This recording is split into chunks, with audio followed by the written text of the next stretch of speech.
है वो मैं आप लोगों को बताता हूँ। जानते हो मेरा रथ दसों दिशाओं में जाता है, कोई रोकता नहीं है। सत्य है महाराज। और जब जब देवताओं के ऊपर संकट आता है, कई देवासुर संग्राम हुए, तो मैं देवराज इंद्र की सहायता के लिए जाता हूँ और देवराज इंद्र की सहायता करता हूँ। लेकिन आज उसी देवराज इंद्र ने इतना बड़ा अपमान कर दिया है कि हृदय में ग्लानि हो गई है। महारानी की कई बार कि आपके परम मित्र इंद्र है और देवलोक में पारिजातक पुष्प है, ला दीजिए ना। इसी मंतव्य को लेकर के मैं देवलोक गया। देवराज इंद्र ने मेरा सम्मान किया, आधा सिंहासन मुझे बैठने के लिए दिया। पुनः देवराज इंद्र राजसभा में अप्सराओं का नृत्यगान कर रहा था, नृत्यगान देख ही रहा था। तब तक एक राजा जब दूसरे राजा के यहाँ जाता है तो उसे भेंट देता है। सत्य महाराज। संयोगवश वही पारिजातक पुष्प देवराज इंद्र ने मुझे भेंट कर दिया। और नृत्यगान के बाद जब मैं अयोध्या के लिए प्रस्थान किया तो वह पुष्प उसी राज सिंहासन पर मैं भूल गया। रास्ते में आया, ध्यान आया, तब मैंने सोचा कि देवराज इंद्र मन में दुखी होंगे कि हमारा ये दिया हुआ सम्मान महाराज दशरथ ने स्वीकार नहीं किया। वापस आया, इतने में देखता क्या हुआ, देवराज इंद्र अपने देवगुरु बृहस्पति को बुला करके और जो स्वर्ग में प्रभावती गंगा है उन्हीं गंगा के जल को मंगा करके सिंहासन को पवित्र कर रहा था। मैंने सोचा कि आखिर बात क्या है, पूछना उचित नहीं समझा।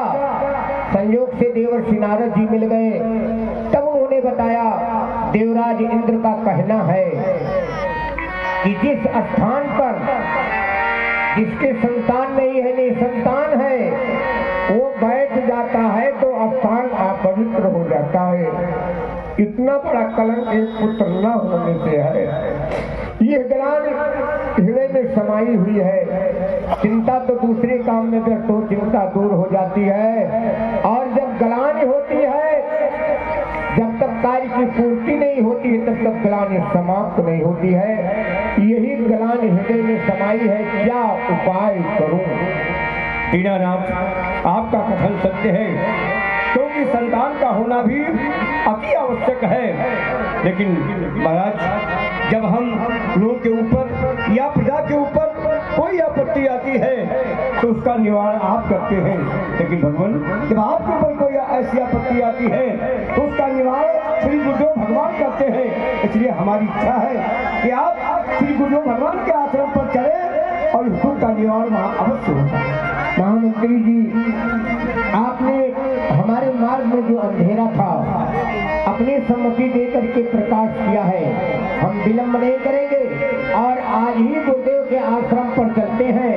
अगर गुरुदेव ने मनोकामना को पूर्ण किया और नहीं तो ये संकल्प है, ये अयोध्या का ताज गुरुदेव के चरणों में भेंट करके और वहीं से मन में तपस्या करने जाऊंगा। नहीं नहीं यार, ऐसा कुछ नहीं होगा। आप जो भगवान के आश्रम पर चले, आपकी हर इच्छा वहाँ पूर्ण होगी। चलिए प्रस्थान कीजिए। गुरुवर मुझे बता दो, गुरुवर मुझे बता दो, किसकी शरण में जाओ, गुरुवर मुझे बता दो, किसकी शरण में जाओ, गुरुवर मुझे बता दो, गुरुवर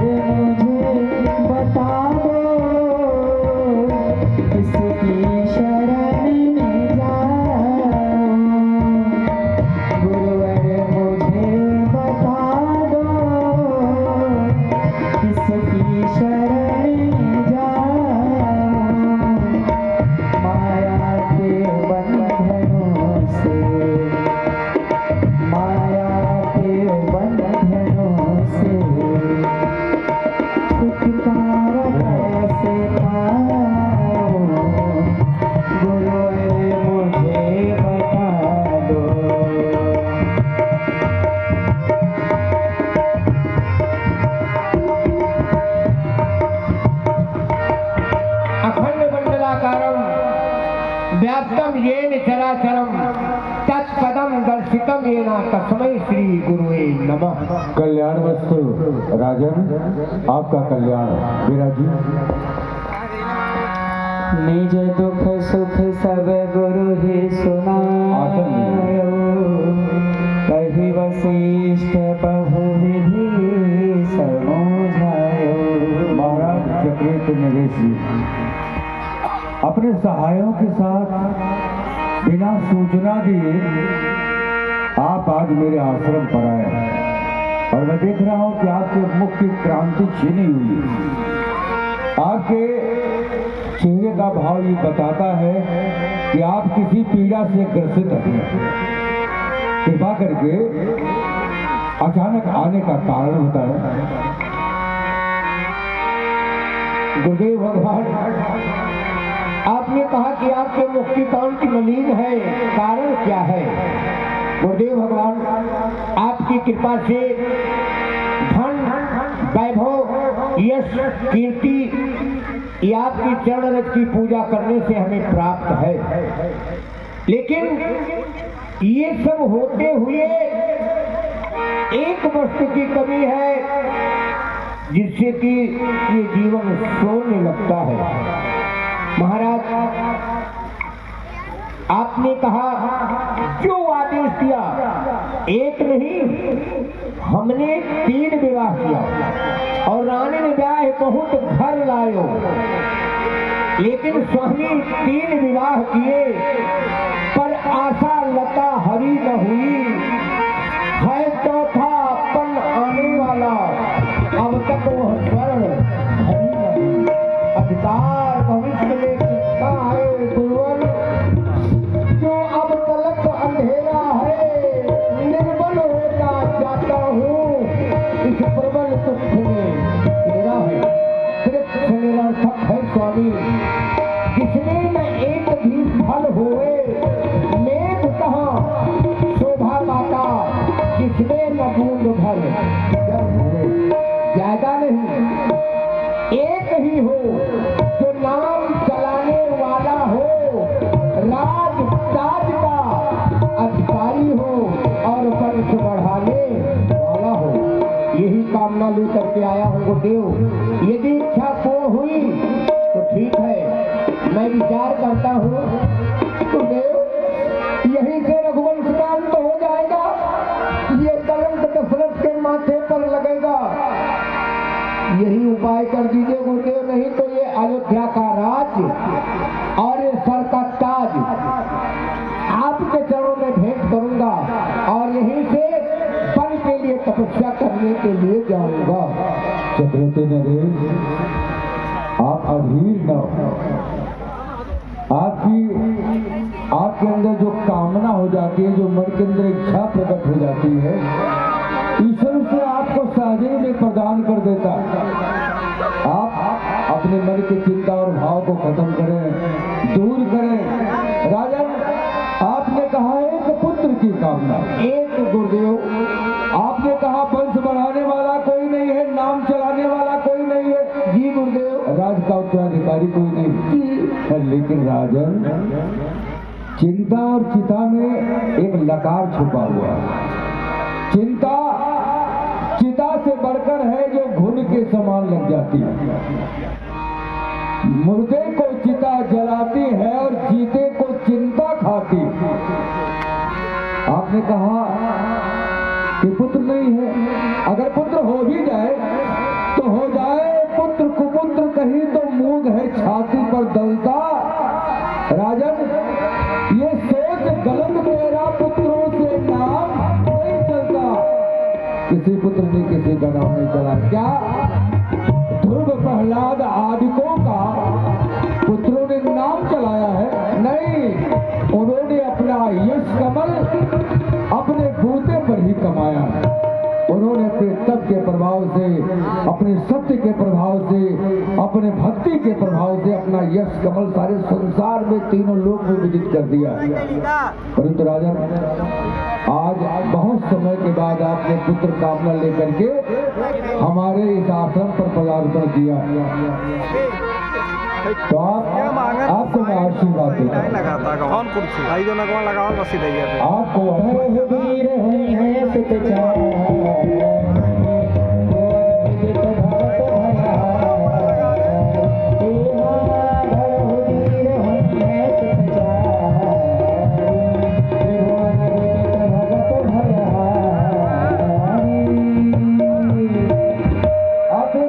कामना लेकर आए हैं, लेकिन अपने मन के अंदर भय धारण कीजिए।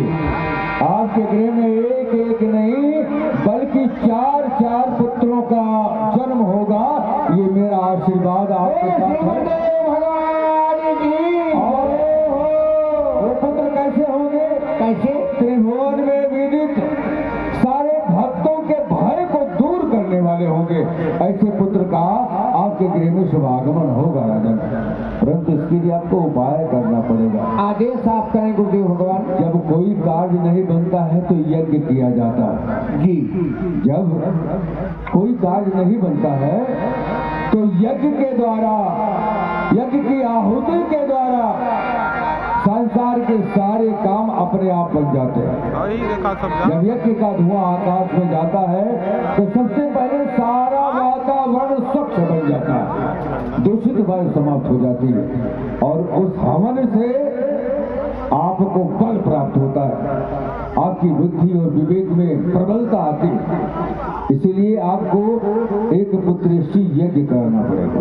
पुत्रेष्टि यज्ञ गुरुदेव भगवान। हाँ, इसके लिए पुत्रेष्टि यज्ञ जब आप कराएंगे तो ये उस यज्ञ का जो फल आपको प्राप्त होगा वो आपके पुत्रों को इस धरती पर आगमन के लिए प्रेरित कर देगा। तो गुरुदेव भगवान अब विलंब किस लिए है? इसलिए है कि हम यज्ञाचार्य ढूंढ रहे हैं। गुरुदेव सारे यज्ञों की यज्ञाचार्य आप स्वयं थे और आप हमारे इस पुत्र कामेश यज्ञ के यज्ञाचार्य नहीं होंगे, फिर कौन होगा गुरुदेव? देखो महाराज, हर कार्य के लिए हर आदमी नहीं होता, हर ऋषि नहीं होता, हर विद्युत समाज नहीं होता।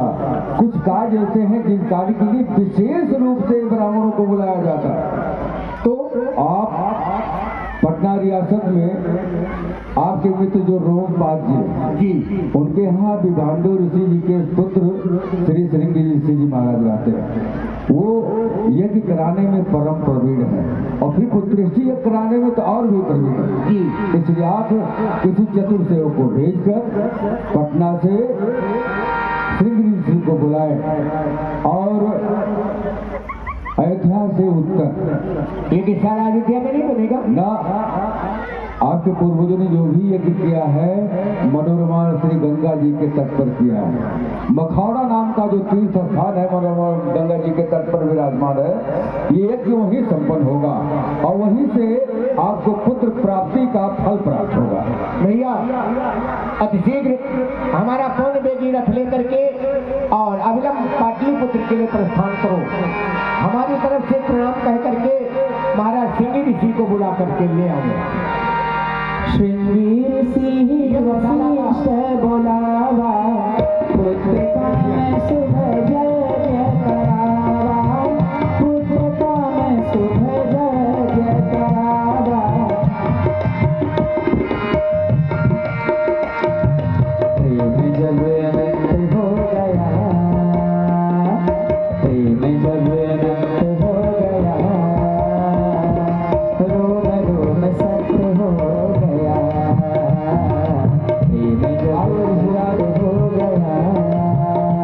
श्री अवध में आपका बहुत बहुत स्वागत है, बहुत बहुत अभिनंदन। हाँ, आप बारंबार महात्मा वशिष्ठ जी साधुवाद है। कहिए आज आपने हमें किस अभिप्राय से स्मरण किया है? ऋषिराज, हमारे महाराज चक्रवर्ती के पास कोई पुत्र रत्न नहीं है, इसलिए पुत्रेष्टि यज्ञ के लिए आपको आचार्य के रूप में चुना गया है। वाह, आज आप हमें आचार्य का पद प्रदान कर रहे हैं। ये तो हमारे लिए अति सौभाग्य की बात है जो आपकी सानिध्य में हमें आचार्य पद प्राप्त हो रहा है। ये आपके शिष्य महाराज दशरथ, हाँ, इन्हें आशीर्वाद दीजिए। कल्याण हो, यशस्वी भव, कीर्तिमान भव, दीर्घ आयु भव। कल्याण। और हमने मनोरमा गंगा जी के तट पर यज्ञशाला का निर्माण, यज्ञ की सारी सामग्री इकट्ठा करवा दी है। अच्छी बात है। तो आइए चलिए हम लोग यज्ञशाला में पंचांग पूजन करने के साथ ही प्रवेश करते हैं। आइए चलते। छाई हरियाली समस्त रोम रोम में, दिखते सिया राम जी जो व्यापक है व्योम में। राम मेरे राम मेरे राम, राम मेरे राम मेरे राम। छाई हरियाली समस्त रोम रोम में, दिखते सिया राम जी जो व्यापक है व्योम में।